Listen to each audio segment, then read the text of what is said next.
বিসমিল্লাহির রহমানির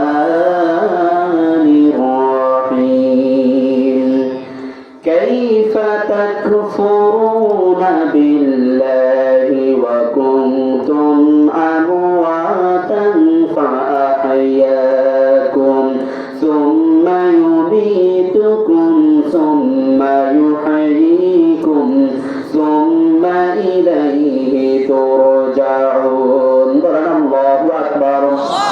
আল্লাহ রাব্বুল আলামিন বলেন, ও দুনিয়ার মানব মণ্ডলী, তুমি কিভাবে আল্লাহ রাব্বুল আলামিনকে অস্বীকার করো, আল্লাহর সাথে কুফরি করো, অথচ তুমি মৃত ছিলে। তারপর আমি আল্লাহ রাব্বুল আলামিন তোমাকে জীবন দান করেছি, আবার তোমাকে মৃত্যুবরণ করতে হবে, তারপর আবার আমি তোমাকে জীবিত করব, সর্বশেষ তোমাকে অবশ্যই অবশ্যই আমি আল্লাহর কাছে ফেরত আসতে হবে। সুবহানাল্লাহ।